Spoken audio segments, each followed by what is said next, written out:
Good afternoon, it's Brad with American Office Solutions. We're going to show you some of the features of the TASKalfas, which are the Kyocera products. Benefit of the TASKalfas, as when you use, depending on the model that you have, the screens are going to be the same, even down to the desktop model MFPs. So as we go through these features on the devices, some will apply to the devices that you have and some will not. Example would be, if your machine does not have saddle stitch, you will have that feature on your machine to see.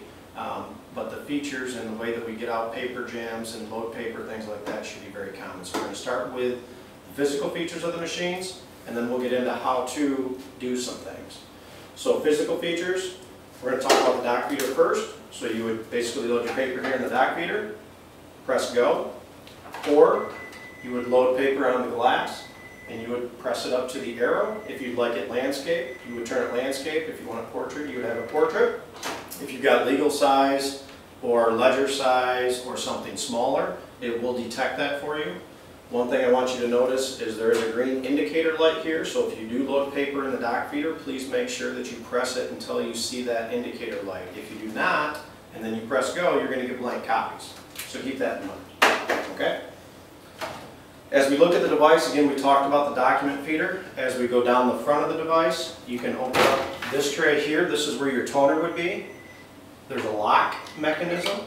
This is on the 7000, 8000, and 9000 series machines.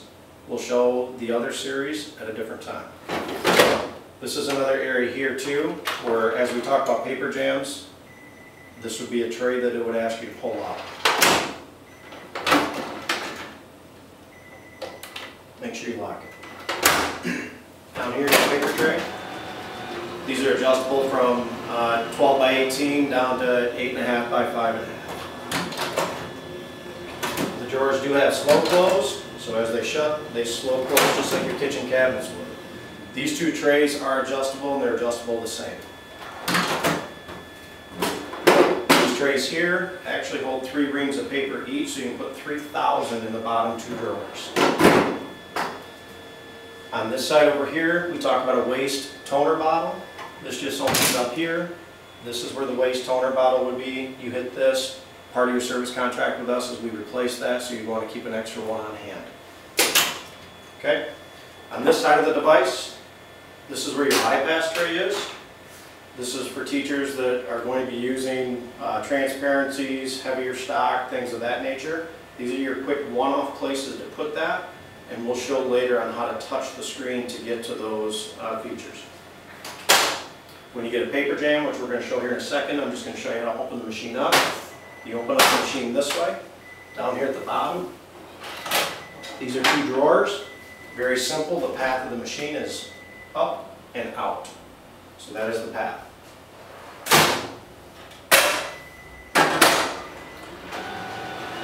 These machines will go to sleep.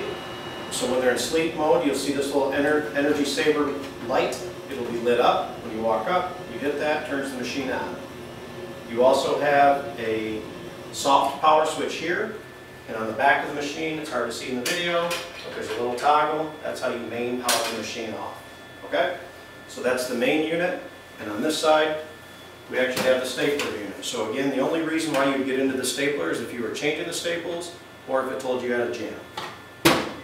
In this case, looks like a lot of stuff to touch, but after we show you pulling out jams, you're going to notice that it's fairly easy. If you have 3-hole punch, we call them the shards. This just pulls out. That's your OCD. Your staplers are right here, and there's actually how to change the staples right on the front. Okay?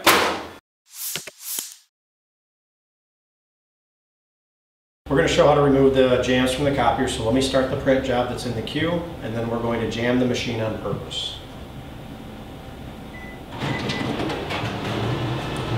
So as the machine is making copies or prints, we're going to have multiple pieces of paper when we jam it that we have to get out. The screen is also going to show us how to and where to touch the device. So I'm going to walk over and I'm going to jam the device. When I jam the device, if you can see the screen, which tilts, once you learn the device, you'll start pulling things out because you're going to know where they're at. But if you follow the instructions, it's asking us to come over here, open up B1, which is right here, and we pull this piece of paper out. Okay? Pull that paper out, put D1 back. If you leave it open, it's not gonna function. So I close this. I'm gonna open up the front cover, and I have to tilt the screen back up. And it's telling me to open A4. I know you can't see it, but it's very simple. I open this up. Here's the piece of paper. We shut that back. It's the only spot that the paper can be right there. Going to come on the bypass side. So as I start to remove things, you're going to start seeing the directions are going to start sending you to a different spot. So I open this up, and I can see the piece of paper right here. I grab both sides of the paper, pull it slow, try not to tear it. We don't like torn paper in the machine. Creates more service issues. On this side, this is the hot spot of the copier, this is the fuser. I'm touching that spot, but there's a spot called A1. We can open that up, and there's that paper. I reach in, and I slowly pull that out. That's on a swing hinge, so it goes back by itself. When I shut this and I think I have everything out of the device, I now look, and it's asking me to open the cassette. The cassette is the piece of paper, is where the paper tray is. So once I open that cassette and I don't see that there's a jam in the cassette, I would shut that drawer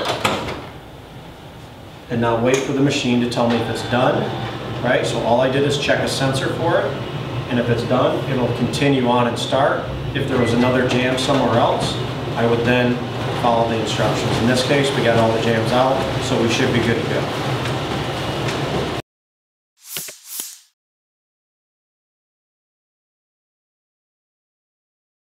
Today we're going to show some of the functions on the screen and how to use the features that we would consider basic for teaching staff. So when you walk up to the device, if you do see the little power sign, there's a little energy save. You just hit that and the screen is on.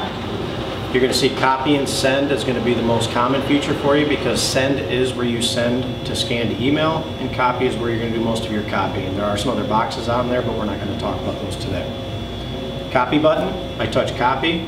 This is where you see the basic stuff, so we're not going to go into every feature, but teachers always use two-sided. So you're going to see us one-sided to one-sided. We touch that, and then it gives us options. So I would touch 2 to 2, which means I want a two-sided original to be a two-sided original. If I go back into two-sided, I have one-sided to one-sided. I can take a two-sided to a one-sided, which shouldn't do that because you're wasting paper. But if you have two single-sided, you can also take that to a two-sided. The most common, again, is two-sided to two-sided, and that's that feature right there. Once you're done with that, then we go into the finishing and stapling capabilities. If you can see through here, it's asking about the original paper size, folding, collating, offsetting, mixed size originals, all of that type of stuff. But today, we just want to show the teachers the staple and the hole punch feature, because that's what you use most common. So in the middle here, bottom right, you'll see staple and punch. Once you select that, it's going to give you more options than what you've had in the past, but to you, most common is top left. Once you highlight the top left, it shows a little picture on the left-hand side of the screen, so you can actually see what's going on. If I was to do two staples left, you can see in the picture on the screen, it's showing your two staples on the left-hand side. So as you go through this, you can see what that would be. If I turn the staple back off and I want a hole punch, I have the same type of options. 2 holes left, 2 holes top, 2 holes right, 3 holes left, 3 holes top, and 3 holes right. So essentially at the end of the day, you can go to your stapling here and your hole punch at the same time. If for any reason you need these to be shortcuts, we can add these shortcuts. I'm going to go back to the home screen, which is the home button here. I'm also going to show you while we're here how to do what we call two-sided scanning.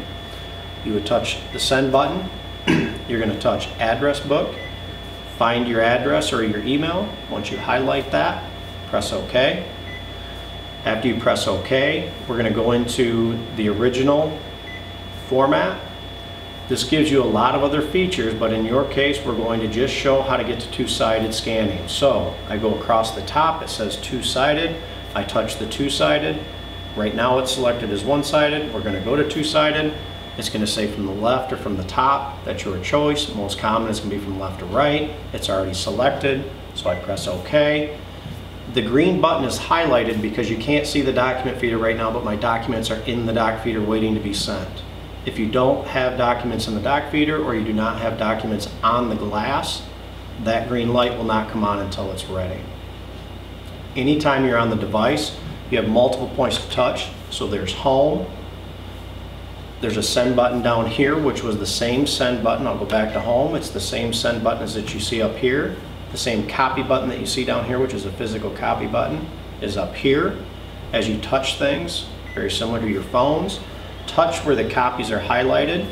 I can key in how many I want, or I can clear those right there. I can X out of that, so it's very similar again to your phone. As you touch things, things will come up for you to use. You can stop things, you can reset things. If you're familiar and you use the job status button, this is where print jobs and copy jobs would be highlighted. If you made a mistake, you can highlight your job, pause your job, delete your job. You can move up if there's a line of jobs in the process or in the queue. You can highlight your job and move it ahead. So as you see, this cancel, priority, priority override, move up, detail. Detail would be adding staple sorting or something like that to your job. What we recommend is touch those and play with them to see if it's something that you would use. But again, back to home, it's the same thing in the copy. We're not going to go over every feature. We showed some scanning, we showed some two-sided, we showed three-hole punch and stapling. But as you touch these keys at the bottom, it's going to give you different keys to touch, and as you touch each key, there's more options beneath those. Image qualities, original paper, layout edit, advanced setup. We can do program keys, any of that type of stuff that you need help with. Further, please let us know. We always train an additional key operator within all of your buildings to help you throughout your day.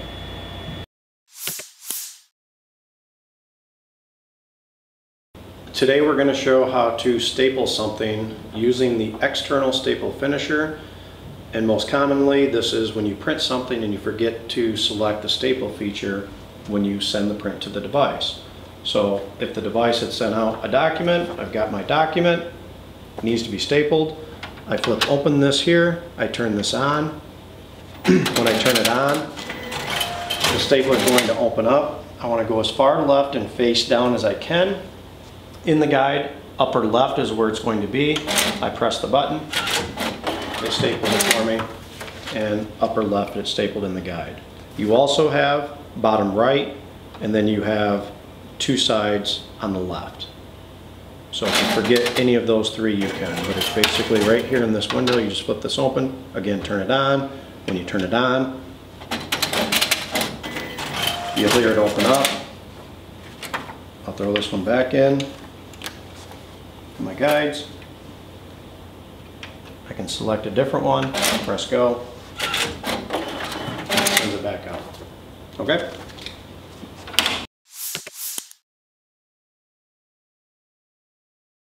We're going to show how to take a look at your prints or your copies, and when you get a line on the copy, what might need to be done, and could be cleaning the glass or cleaning the slit glass. So as you can see in this picture, we have a line on the copy. And when we took the copy off the glass, we don't have a line. So for this purpose, we had to use tape because the line was too thin for the camera to pick it up. So you can see there's blue tape that we pulled off to make this line as it scanned through the document feeder, right? When we put this copy on the glass, we didn't get that line. The purpose of this demonstration is people will walk up with ink, whiteout, things like that, and they'll still be wet on their documents when they send them through the document feeder. Or as the document feeder ages, the rollers in the document feeder, the rubber may heat up and create track marks on that piece of glass. With the Kyocera product, we have a little piece of cloth, right, which is in the little window here. We open this up. You saw me remove the piece of tape, so that's not there any longer, but if I had ink or something, it's this little slit glass. You can use a little cloth, or you can use Windex, something of that nature, to clean that piece of glass. Now because this doc feeder scans two sides at the same time, If we clean that glass and still get a line, we may have to open this up, and in that case, there's the glass, the little thin piece of glass that looks just like the one on the inside of the device. And at that time, you have cleaned the slit glass, which is where the documents come from the doc feeder. Okay, so real simple to check that. The minute you see a line out of the doc feeder, make one copy off the glass. If that line's gone, you now know that you've got something on that little piece of glass that needs to be cleaned. If you have any questions, give us a call.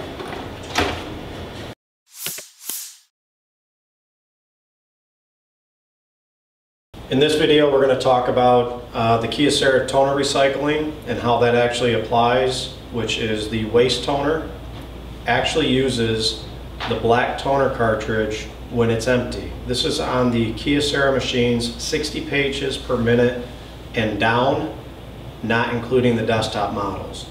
So we'll show you where the black toner cartridge is. You would open this up. There's the yellow, or this yellow, this cyan and magenta. The black is right here. We cannot remove those right now because with the new technology, until the toner is out, you can't remove it. But when it's out, it would release for you. You then would open up this here. This pulls out. This is actually your toner cartridge. We would recycle this one, which comes with prepaid shipping for your recycling. Your empty black would go back into this place.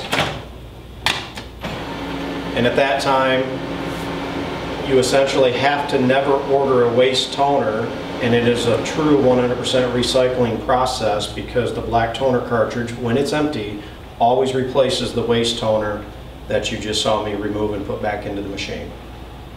And again, all of this is prepaid from Kyocera. We can do large boxes or smaller boxes for your recycling needs.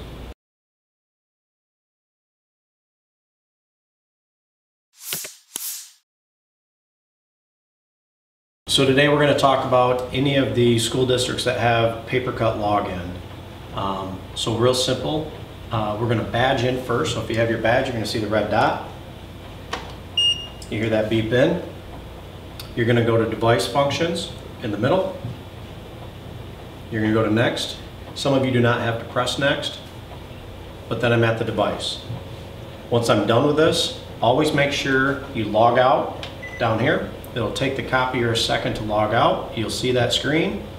If I want to log in to do scanning, things of that nature, which were the other buttons, I badge back in, and now I have scan, or if you have print release, you can see these other features. Essentially, that's your login path for PaperCut.